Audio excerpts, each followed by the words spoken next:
Okay, so I think I'm gonna start making videos of me playing random tunes on an ocarina. It's not like a normal ocarina or anything. It's actually not like I have one. It's actually the sole app I have on my iPod Touch 2011. What a waste of an iPod. But I started, let's see, last summer in July, just because I thought it'd be cool to be able to play it. It sounded easy enough. Just memorize the notes, fingerings, and then that's pretty much it. I've played trumpet before for 4 years, and I got pretty good at it. That was a while ago. But I got really good at memorizing music and transposing it to, let's say, a key or whatever. I don't think that's the correct term. That I'm able to play it in. And so I'm really familiar with the C scale. And fortunately, the that's basically the only scale that this operates on. You can switch it, but it really doesn't matter because the amount of notes you can play is limited by the combination of fingerings, actually. So I can take most songs, memorize them, and then play them uh, in the note range of about the C scale. And so it's really convenient. It doesn't play the exact song, obviously. I get the key wrong because I start on whatever note I feel like. But here's the thing: when you memorize a song, you don't really think about this, but you're actually memorizing the differences between the notes, not the actual notes themselves. So you're not memorizing like whether it's an A or B, B flat or something. You're memorizing the differences between all the notes, whether it's a half step or a full step or 5 steps, etc. So something like that. And if you choose any starter or like a seed note as the first one, then you can basically figure out the rest of the notes just by the distance from that note, and then so on.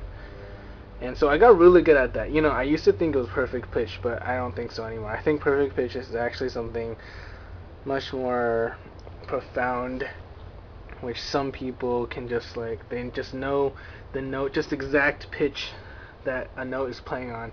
Now I'm not that good at that, but I am good at memorizing things, and playing things by ear, but on the wrong note. It's on a note I choose because I'm familiar with the C scale, and I'm able to pick a note, and I know which note and the distances and stuff like that. So I mean, it's like, I don't know, pseudo perfect pitch, whatever you want to call it. Okay, so I can play a bunch of little tunes. They're all quite mindless. But let me give you an introduction to this. This is the Smule Ocarina 2 free app on the iPod. It's the only app I've ever downloaded. Okay, so usually I go to just freestyle. On World, you get to listen to other people playing. It's so bad. But I'm not that great either. But I mean, I've memorized all the notes already, so which only took about a week, and then you just had to practice to get them really quick. See, there's only four. There's only four holes. So this is just a simple 4-hole ocarina that plays notes depending on which buttons you press in which combination. Now it's limited because it'll only play that one note. If it were a real ocarina, I've never tried this, but I'm sure that if I tightened my embouchure or loosened it, then I could play other octaves. But this can only play from the low G beneath the C of a C scale up until the C. So low G to the medium C or whatever, I don't know, and then one octave up. So it can only play like 1.5 octaves basically.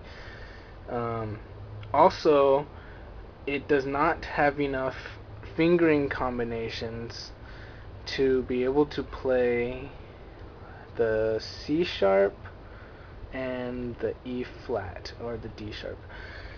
So it can't play those two. It's really quite bothersome, unfortunately. So whenever I pick a seed note and I play the song and then I run to one of those notes, it's like, oh darn. So then I have to pick a different like C note, and then sometimes I'm not able to ever find one because those two notes are like right next to each other, the C sharp and the D sharp. Don't know why they had to do that, but they're like right next to each other, and if I go up one or two notes as a C note, it'll still run into probably one of those problematic non-existent notes.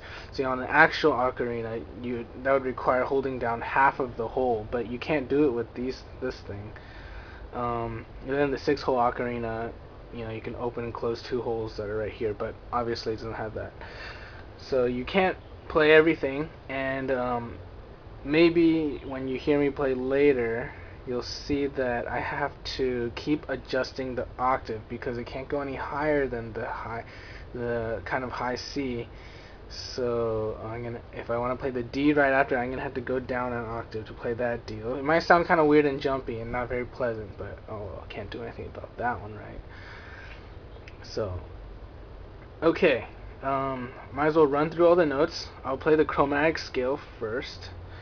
It's really annoying. The background noises. Any wind that goes into the mouthpiece will make it sound, which is right there. Okay, start with the low G.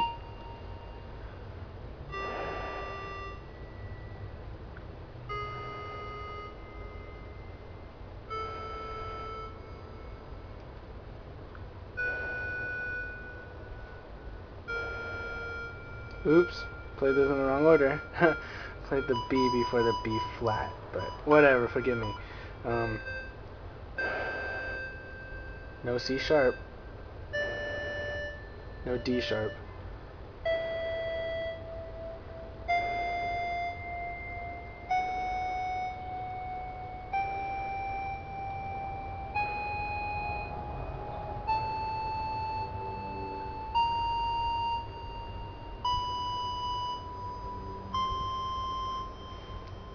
So that's basically it. That's all I can play. Might as well just practice, play the regular C scale, something like that. And it's funny. All it has to do is pick up wind. See, I'm talking, and it will just start playing. It's funny. It comes in handy. See, look, watch this. Twinkle, twinkle, little star, how I wonder where you are. See, I mean, all I was doing was like singing into that microphone, and it picks it up and it plays it anyways. I also figured out something else weird. It has settings that you can change for like a vibration kind of thing. But I figured out if you play this upside down, you can get that artificially. So listen to this.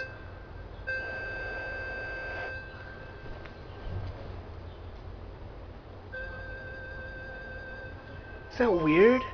Why does it do that?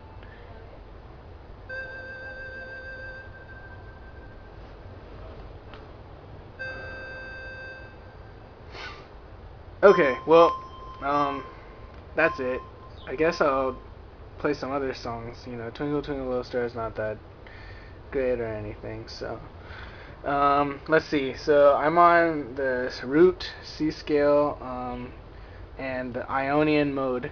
If I change it to any of the other modes, whatever those are, I don't know. There's even like a Zelda mode or something. Don't know what that means, but